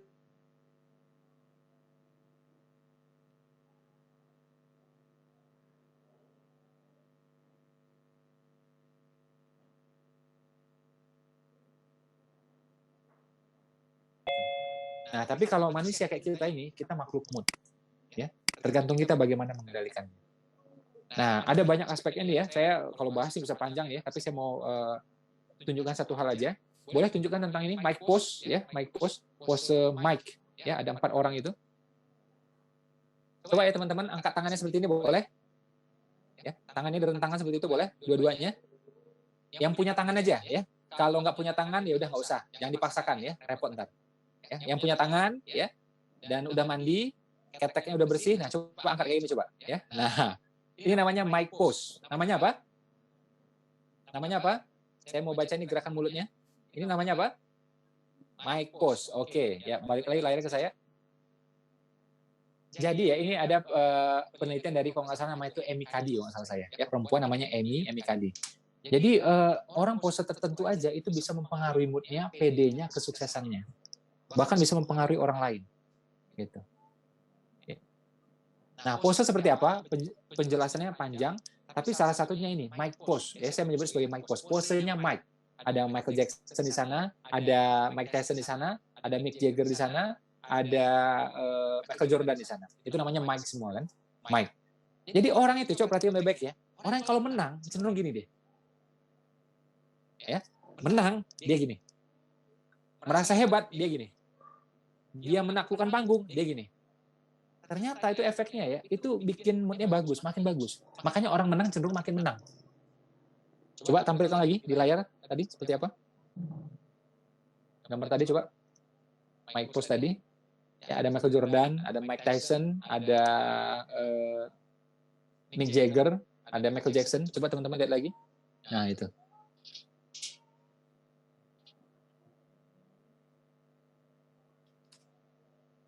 Ya, oke, balik lagi ke saya. Coba kira-kira mungkin nggak orang ya pemain bola habis nyetak gol gitu, terus dia murung gitu, ekspresinya gini tuh, ada nggak gini? Nggak mungkin, pasti gini deh. Ya, habis lari, begitu sampai di finish pasti gini juga tadi.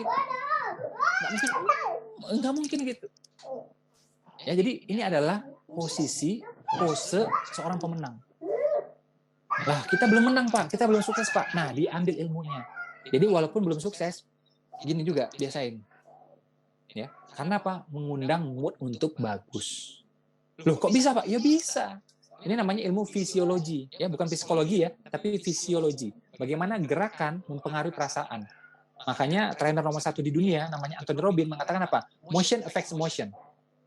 Motion affects emotion. Gerakan mempengaruhi perasaan. Jadi kalau kita bergerak, efek beda. Ya, makanya tadi kita duduk aja gitu. Pas gini, moodnya beda. Kalau seminar kadang-kadang orang ya trainer ngajak kita lompat gitu ya, lompat-lompat gitu kan, atau main pijit-pijitan, langsung moodnya berbeda. Ya. Nah ternyata tuh mengubah posisi itu bagus, bergerak itu bagus ya, olahraga dan sebagainya itu bagus.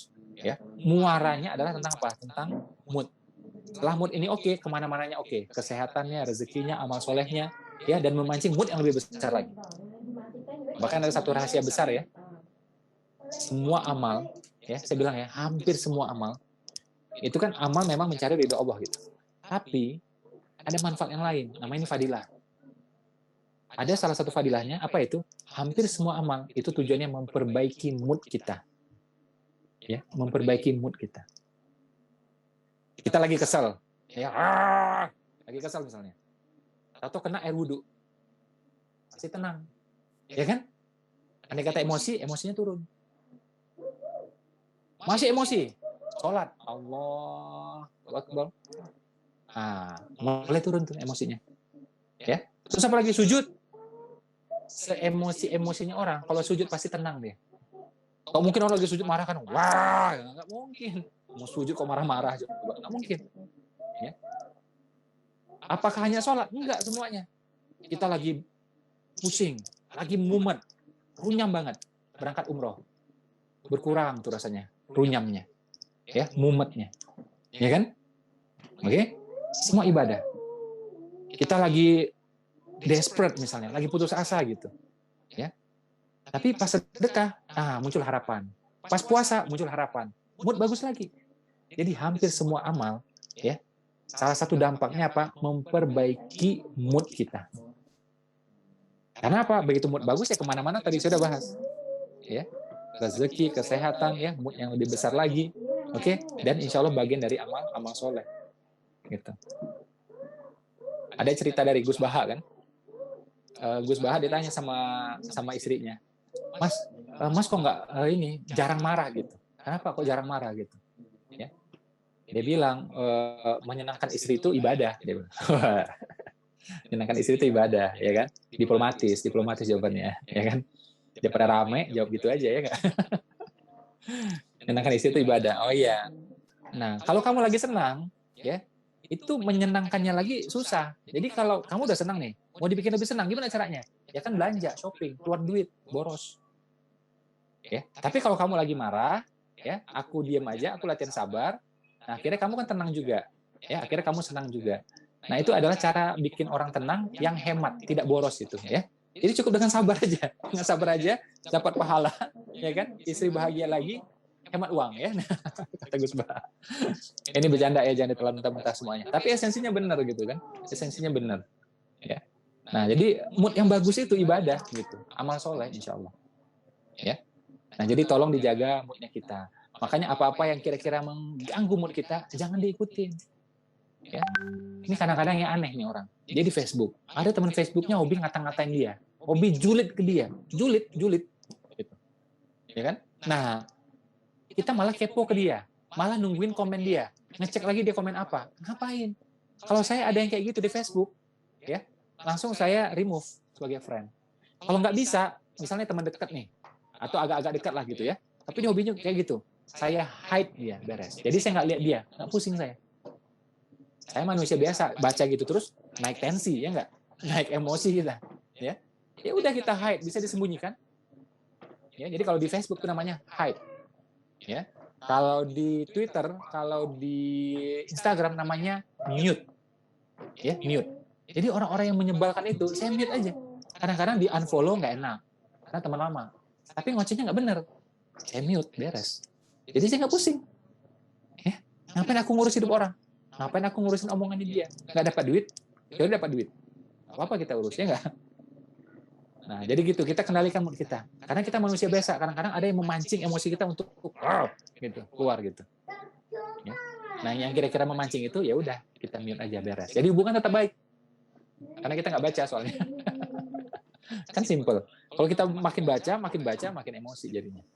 Ya. Oke, kita masuk ke materi berikutnya. Mike sudah. Nah, yang keempat adalah tentang mentor, ya, tentang mentor. Ini bagus banget nih, ya. Teman-teman perhatikan baik-baik ya. Buka hatinya, buka pikirannya, buka matanya, ya. Perhatikan ini baik-baik ya. Jadi mentor ini adalah orang yang kita memang apa ya? Kita anggap dia itu hebat lah. Ya, hebat, kita anggap dia itu si hebat. Ya, coba baca ini baik-baik.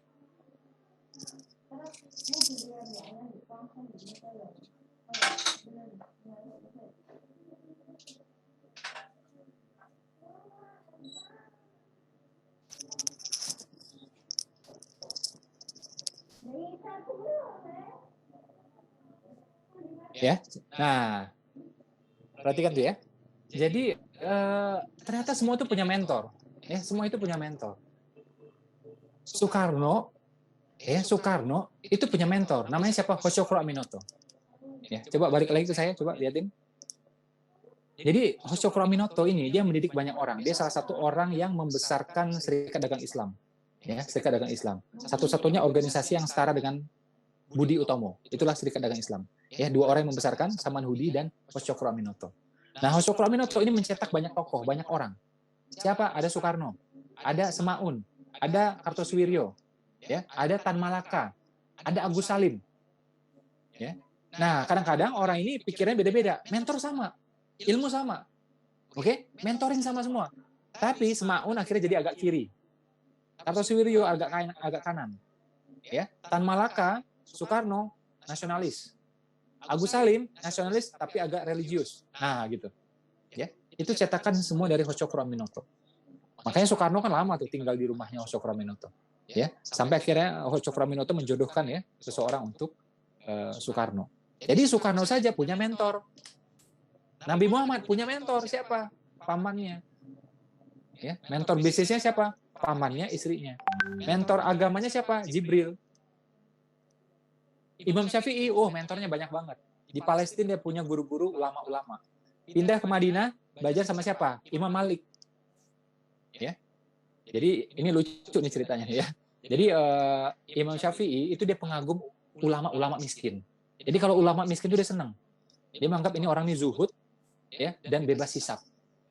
Jadi dia lihat tuh di Palestina itu ulamanya kayak gitu. Dia senang. Ini guruku nih, ini ulama sejati kayak gini. Zuhud, ringan hisab. Nah, dia dengar nih kabar, ada imam terkenal. Namanya siapa? Imam Malik. Dia belajarlah. Ya, waktu masih kecil beliau. Belajar kepada Imam Malik di Madinah. Begitu sampai di rumah Imam Malik, dia kaget. Karpetnya begitu diinjak, kaki itu ya, kakinya Imam Syafi'i itu tenggelam semata kaki. Saking empuknya, saking enaknya. Itu Imam Malik tuh. Teman-teman kalau nggak percaya nanti cek bagaimana kehidupan Imam Malik. Imam Malik tuh bajunya bagus-bagus dan banyak.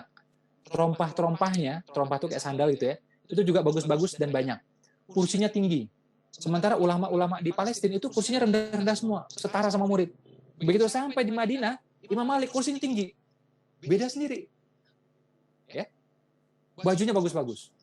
Gitu. Nah, tapi karena ulama hebat, ulama besar, akhirnya sudah Imam Syafi'i belajar. Waktu itu belum jadi imam, ya Syafi'i biasa. Waktu itu dia masih muda kan, gitu. Nah, sekian lama belajar, Imam Malik bilang, kamu belajar sama orang lain. Dia orangnya bagus, lurus, hanif, akhlaknya terjaga, ilmunya Masya Allah. Kamu belajar sama dia. Baik guru, baik syekh. Ya, siapa namanya? Imam Hanafi. Ingat ya, Imam Hanafi, Abu Hanifah, mazhabnya Hanafi. Ya, beda sama Malik. Ya, beda sama Maliki. Ya, jadi beda nih, tapi saling rekomen. Masya Allah. Ya, jadi Imam Malik menyuruh belajar ke sini, ke Imam Hanafi. Ya, Maliki ke Hanafi coba. Kamu belajar ke sana. Gitu. Nah, cuma orangnya udah meninggal. Orangnya udah meninggal. Jadi kamu belajar sama muridnya aja, murid terbaiknya. Namanya siapa? Muhammad Al-Syabani. Ya, tinggal di mana? Di dekat Baghdad, ya, di Kufah. Berangkat. Besoknya berangkat waktu itu. Ya, dan ini pengakuan dari Imam Syafi'i ya. Ini di kitab-kitab tertulis. Teman-teman boleh cek sendiri. Ya, ini juga kemarin diceritakan sama Gus Baha. Di kitab-kitab tertulis ya. Jadi Imam Syafi'i kemudian mengaku ya dia dikasih uang sama gurunya, Imam Syafi'i, dikasih uang sekian dinar, kalau dirupiahkan sekitar hampir 50 juta rupiah. Disanguin 50 juta coba. Langsung kepala itu bingung, ya kan? Lah ini ulama-ulama dulu di Palestina nggak pernah ngasih kayak gini nih. Ulama Madinah beda juga nih, disanguin 50 juta. Ya kan? Nah, mulai berubah tuh konsep dia terhadap uang. Sampai di rumah itu tuh, guru yang direkomendasikan itu, ya Muhammad Al-Syabani, begitu sampai di rumahnya makin kaget lagi dia. Begitu masuk ke dalam rumah, di ruang tamu, Muhammad Al-Syabani lagi ngapain? Lagi motek-motek emas, cetek. Oh, emas. Ya. Jadi keping-keping emas itu ya dipotek, taruh toples, cetek, taruh toples, cetek, taruh di gentong, digituin. Ya. Makanya beberapa ulama itu ya di Jawa Tengah, di Jawa Timur ya, itu sunnah ya menghitung harta di ruang tamu di hadapan murid. Ya, ulama yang kaya. Kenapa? Biar nggak diamplopin sama muridnya. Ngikutin ini nih alirannya Muhammad Al-Syabani. Ya. Makin bingung nih Imam Syafi'i. Loh, ini lebih kaya lagi. Tapi karena namanya murid ya dia diem aja kan. Sekali waktu nggak sabar tanya juga gitu. Dia tanya dia kan orangnya kan juga hati-hati kan, Masya Allah beliau kan. Dia tanya kalimat singkat aja. Ulama kok kaya? Ulama kok kaya gitu. ini Muhammad Al-Syabani kan juga orangnya pinter kan, ya. Jadi hartanya gimana caranya? Ya, diam tuh Imam Syafi'i. Ya sudah gini aja, harta ini, emas ini aku kasih sama orang-orang fasik ya. Orang-orang fasik ya. Orang-orang fasik itu yang berbuat kejahatan, kemungkaran gitu. Ya, aku kasih sama orang-orang fasik ya. Gitu. Imam Syafi'i bilang, oh jangan. Nanti kalau dikasih sama orang fasik jadinya maksiat. Gitu. Atau gini aja, harta ini aku kasih ke kamu ya. Gitu. Dikasih ke Imam Syafi'i gitu. Nih, buat kamu aja ya. Oh jangan. Engkau lebih hanif daripada aku, engkau lebih soleh pada aku, engkau lebih alim daripada aku. Engkau aja yang kelola, jangan aku. Ya. Nah, kemudian dari situ Muhammad Al-Syabani mengatakan, itu hadis yang bunyinya sebaik-baiknya harta berada di tangan orang beriman. Karena kalau di tangan orang beriman gunanya untuk kebaikan. Tapi kalau di tangan orang fasik, hancuran jadi. Langsung Imam Syafi'i nangkep, oh iya benar. Dan itu tanda-tanda orang yang benar adalah apa? Orang-orang yang benar itu harta di tangan dia bikin orang fasik itu cemburu. Ya. Nah itu menurut pemahaman Imam Syafi'i saat itu. Jadi harta itu kalau di tangan orang yang benar bikin orang-orang fasik itu cemburu, orang-orang jahat itu cemburu gitu. Nah berarti orang ini benar. Karena orang jahat kesel sama dia. Gitu. Ya. Nah mulai berubah nih cara pikirnya. Ya, mulai berubah cara pikirnya sampai pada akhirnya ya Imam Syafi'i itu mengatakan ya Islam itu mulia, tidak ada yang menandingi kemuliaannya. Ya, makanya orang Islam harus menjaga kemuliaan ini. Kalau ada orang lain naik kuda, ya, terus dia mampu tapi dia cuma naik keledai, keliru. Itu Imam Syafi'i yang ngomong. Ya. Jadi harus sama bagusnya. Itu naik kuda, kita juga naik kuda yang bagus atau lebih bagus. Itu Imam Syafi'i yang ngomong setelah digembleng sedemikian rupa oleh Muhammad Al-Syabani, murid terbaik dari Imam Hanafi, Abu Hanifah. Ya. Dan akhirnya saking ngefansnya nih ya Imam Syafi'i kepada ilmu fikih yang disampaikan oleh Muhammad Al-Syabani, akhirnya Imam Syafi'i yang awalnya ahli hadis kemudian berubah menjadi ahli fikih. Makanya fikih kita banyak belajar dari Imam Syafi'i. Dan dia pernah ngomong dari mulutnya, ya dia tulis di kitabnya apa? Coba teman-teman perhatikan, ya ada tulisannya apa bilang? Siapa saja yang belajar kitabku, belajar fikih melalui kitabku, berarti berhutang budi kepada Imam Hanafi. Ya, karena dia belajar pada muridnya Imam Hanafi yaitu Muhammad Al-Syabani. Jadi Imam Syafi'i saja punya mentornya banyak.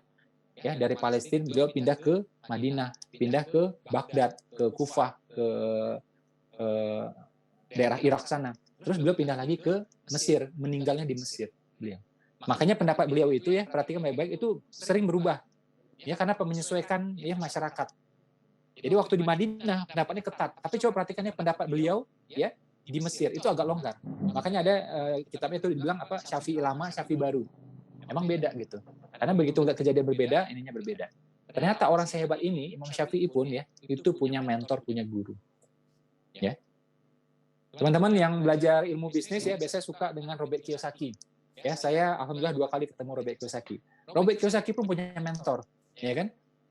Itu Rich Dad-nya. Ya walaupun ceritanya mungkin dilebih-lebihkan atau gimana, tapi yang jelas ini adalah mentornya. Dia punya ayah kandung ya, tapi dia punya kayak teman gitu ya. Temannya punya ayah gitu ya, dia panggil om lah gitu kalau bahasanya kita. Dia sebut ini sebagai Rich Dad. Dia belajar ke sini kan.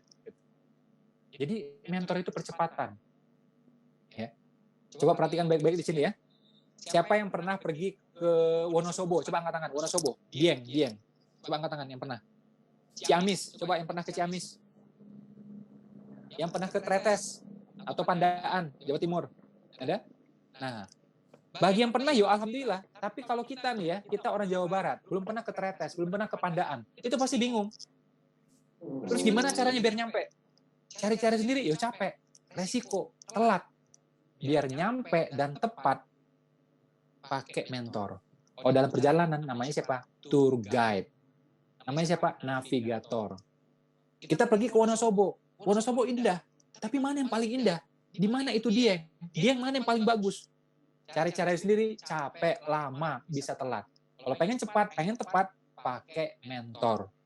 Ya, namanya tour guide atau navigator. Sama juga kalau kita misalnya mau pergi ke Ciamis. Dari Jakarta 7 jam tuh, saya pernah ke sana itu.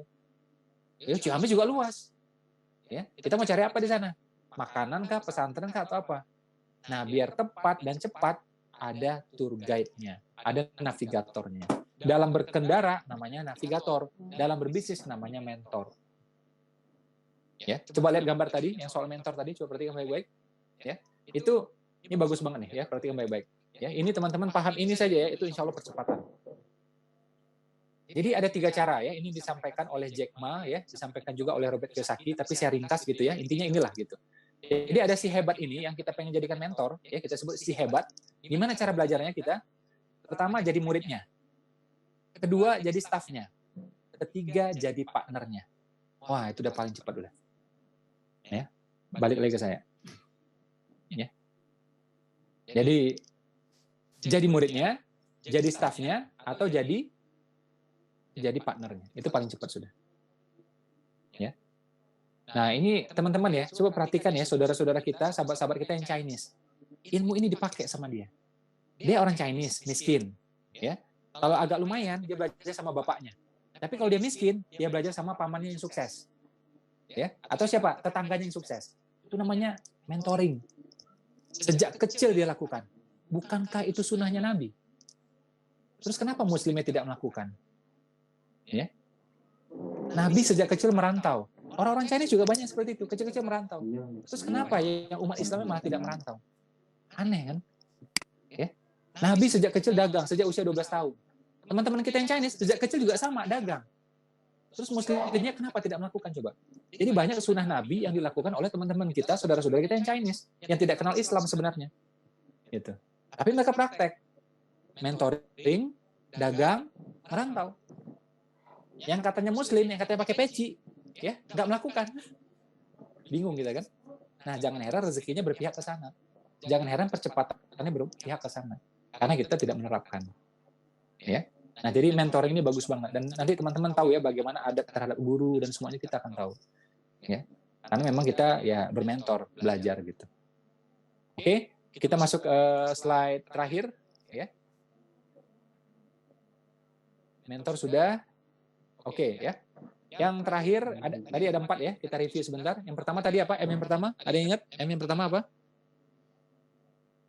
Nah, ya, move, meaning, mood, mentor, kemudian sekarang morning. Ya, saya mau bahas sedikit tentang mentor ya, penutup materi penutup sebelum kita masuk ke morning. Jadi mentor ini ya, jadi kalau orang nggak ngerti ilmunya, dia bertanya kan, what? Apa ya? What itu apa gitu. Jadi what? Apa nih yang harus dilakukan? What? Kalau agak pintar dikit, dia akan tanya how. Bagaimana? Bagaimana cara melakukannya? Oke? Tapi orang yang paling pintar nanyanya apa? Bukan what. Bukan how. Tapi tanyanya apa? Who. Ya. Siapa yang bagus melakukan ini? Nah, aku ikut dia aja, selesai.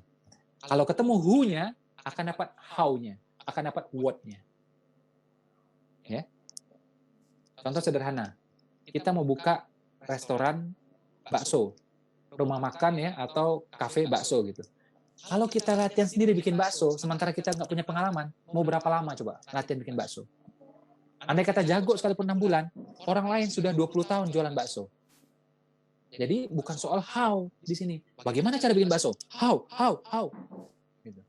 Apa yang harus dijual? What? Bukan what, bukan how. Cari who. Siapa yang jago bikin bakso? Nah, bermitra sama dia. Atau apa? Jadikan dia vendor. Langsung enak, langsung laris. Jadi kata kuncinya di who, bukan how, bukan what. Ya. Nah, who ini apa? Inilah mentor namanya. Percepatan. Ya. Nah, terakhir ya, tentang morning ya, saya pengen tunjukkan nih. Ini bagus banget ya. Saya catat di handphone saya. Teman-teman lihat ya ini. Coba kita lihat ya. Jadi ini ada ya tokoh-tokoh dunia yang biasa bangun awal. Saya nggak ngomong bangun pagi ya, tapi bangun awal. Ya, jadi matahari belum muncul, masih gelap sudah bangun. Gitu. Yang terkenal siapa? Kobe Bryant, pemain basket yang meninggal itu. Itu ya orang lihat dia, teman-temannya lihat dia, jam 5 pagi, dia udah basah kuyup, kayak habis berenang. Padahal dia nggak berenang, dia sudah selesai latihan basket tahap 1. Karena apa? Jam 4 udah latihan. Jam 5 udah basah kuyup, kayak orang habis mandi, bukan di kamar mandi, tapi di kolam renang. Jadi temannya bilang kayak orang habis berenang katanya. Ya, jam 5 pagi itu. Ya, karena jam 4-nya sudah latihan. Nah, itu yang paling terkenal ya. Terus yang lain adalah CEO dari Apple. Ya, itu juga bangun awal.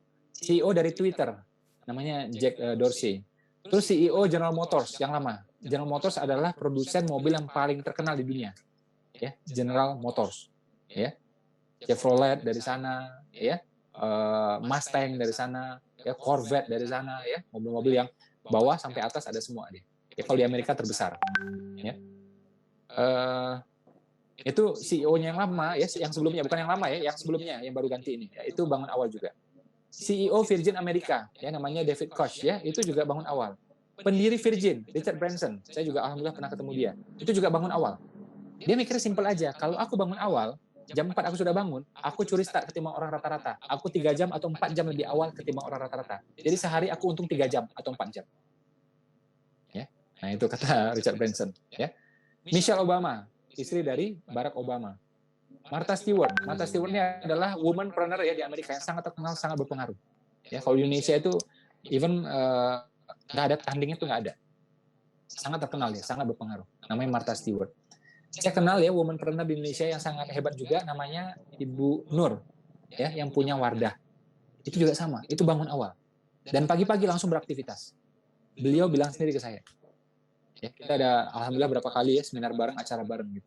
Ya, dan Bu Nur ini Masya Allah ya, rendah hati banget. Udah triliuner, masih mau ikut seminar saya coba. Duduk di depan ikut seminar saya. Masya Allah. Ya, rendah hati banget.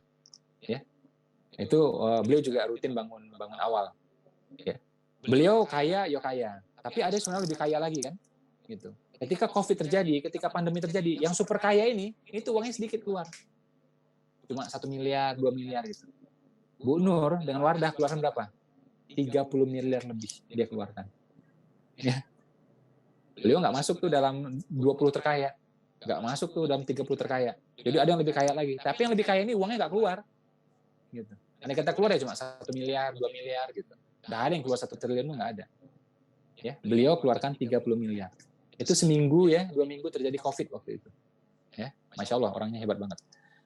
Nah, ada lagi Kris Jenner ya, itu bangun awal juga. Terus Pak Heru Tanjung. Nah, Pak Heru Tanjung masuk ke dalam 10 terkaya. Itu juga bangun awal. Ya. Kenapa bangun awal? Suasana hati beda. Karena suasana alam juga beda. Udaranya beda, heningnya beda, ya semuanya beda. Kita hirup beda. Ya, dan pikiran kita relatif bersih. Coba ya cari teman kita yang paling julid. Ya, coba cari teman kita yang paling julid. Ya, di Facebook, di Instagram. Ya, yang paling rese, yang paling nyinyir. Coba lihat ya postingan dia ketika pagi. Jam 7 pagi atau jam 6 pagi dia posting. Sejulit-julitnya orang, senyinyir-nyinyirnya orang, ketika posting pagi nggak mungkin nyinyir. Jadi fitrah manusia itu kalau pagi pengennya positif. Masuk agak siang, baru agak julid. Sore makin julid. Nah, maghrib malam makin julid sudah. Dan menurut penelitian juga, kejahatan dilakukan ketika malam.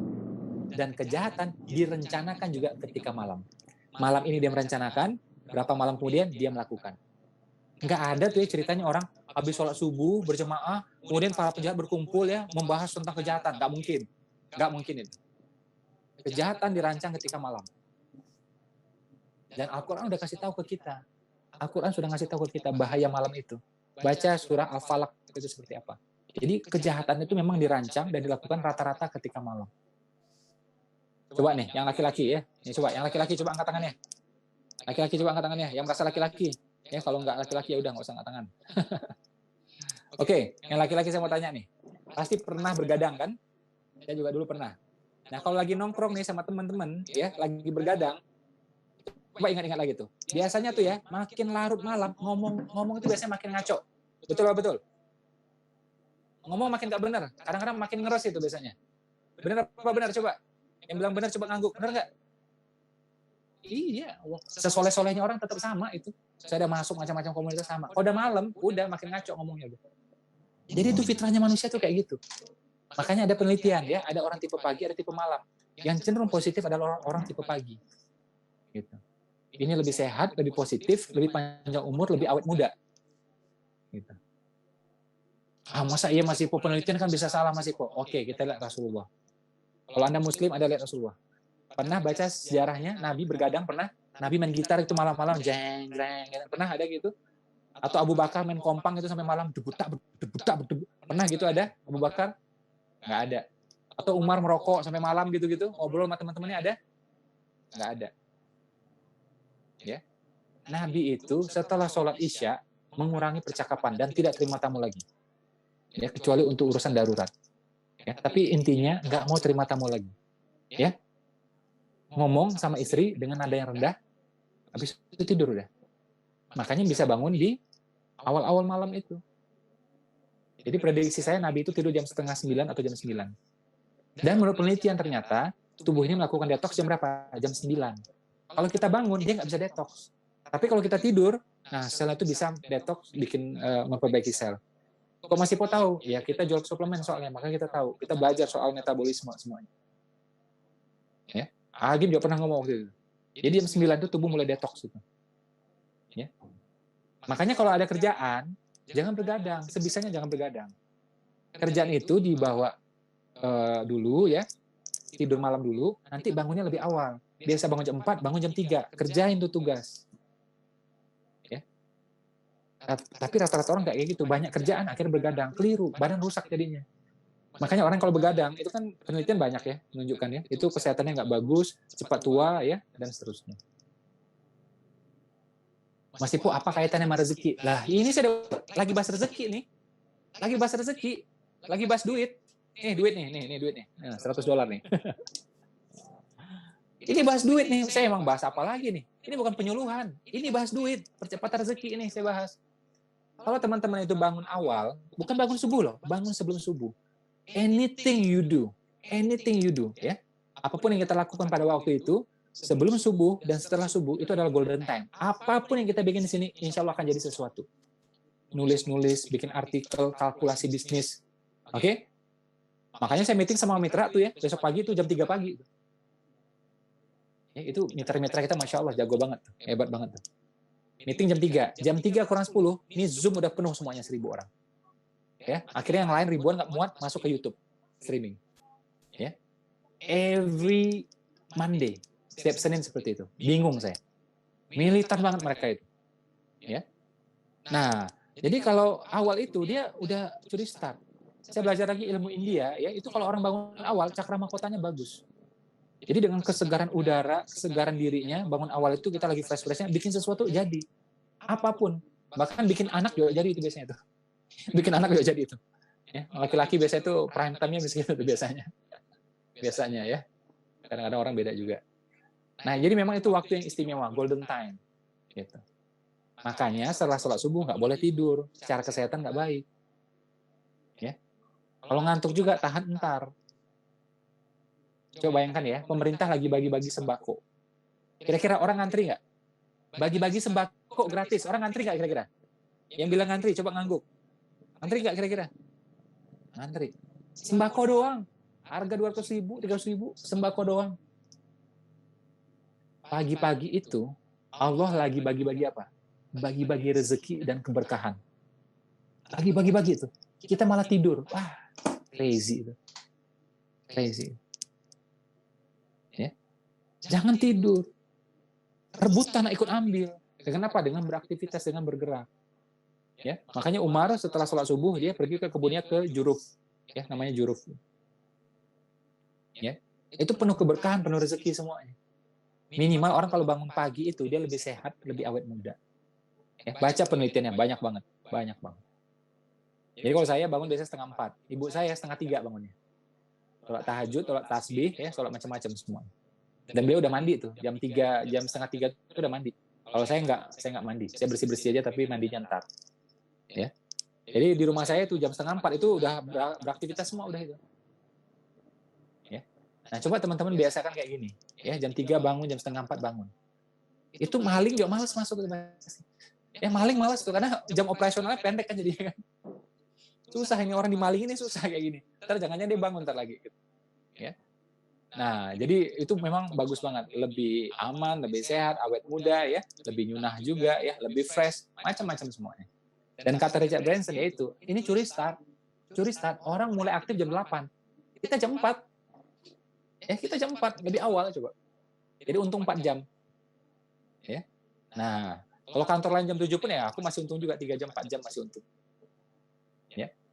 Jadi ini tolong dirutinkan. Nah, kalau kita bangun awal, ini ada keunikannya nih. Ini bagus banget nih. Coba perhatikan baik-baik. Kalau kita bangun awal, itu biasanya nanti jam 11 siang, jam 12 siang itu ngantuk. Pengen bobok siang. Ya, nggak apa-apa bobok siang aja. Oh, tapi susah masih, Po. Karena ente karyawan. Karena ente karyawan. Kalau pengusaha gampang, bobok aja susah banget. Saya udah berapa ya? Udah mungkin 7 tahun, 8 tahun itu rutin tidur siang.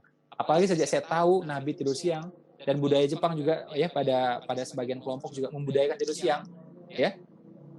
Oh udah, akhirnya saya tidur siang juga, tapi sebentar, 15 menit, 30 menit paling lama. Kalau yang pernah jadi panitia seminar saya tahu tuh ya, saya siang itu biasanya tidur siang sebentar. Itu sunnah Nabi. Jadi kalau Nabi biasanya sebelum zuhur, ya, tapi pernah juga setelah zuhur. Makanya ulama zaman dulu bilang isoma, itu udah benar, isoma. Istirahat dulu, sholat baru makan. Itu udah paling benar deh. Ya, kalau kita nggak masoi, ya, masoi makan dulu, habis itu baru makan, baru sholat, terus istirahat, ya, nah, kurang sehat. Yang lebih sehat tuh kalau tidur dulu gitu.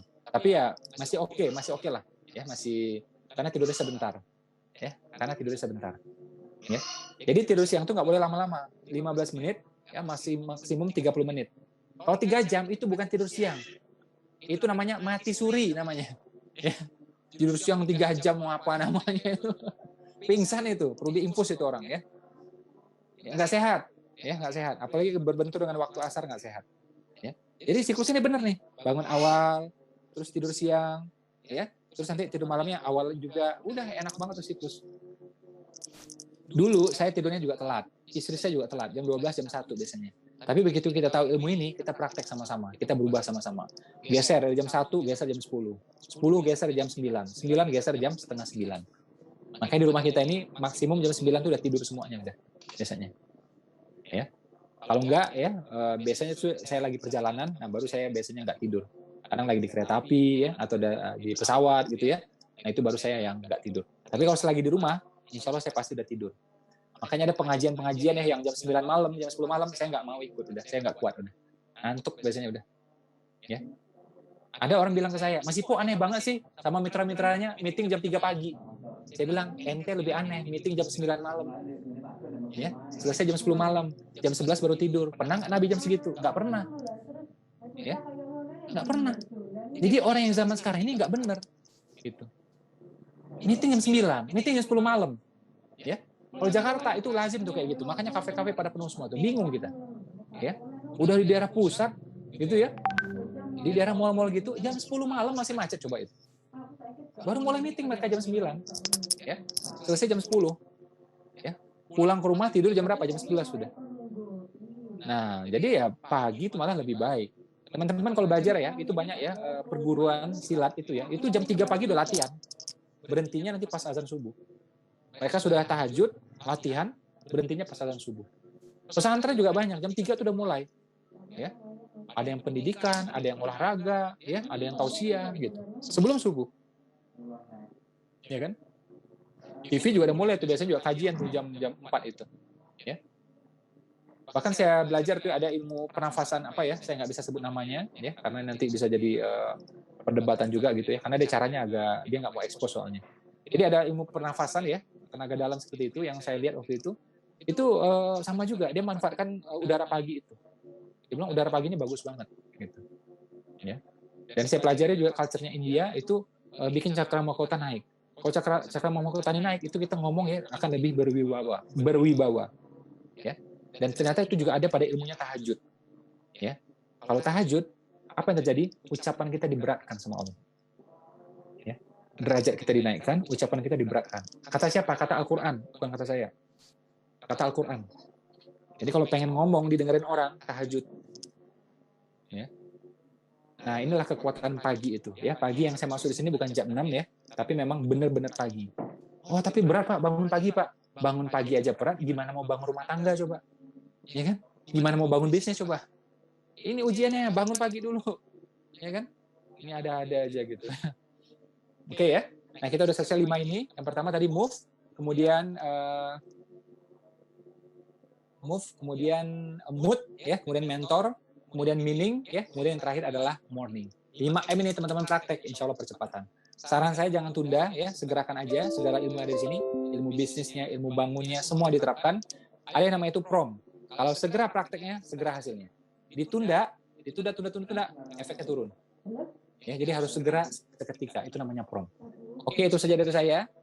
Kalau boleh saya minta doa dari teman-teman ya. Mohon doanya, mudah-mudahan saya selalu sehat ya, sehingga bisa ngasih ilmu seperti ini.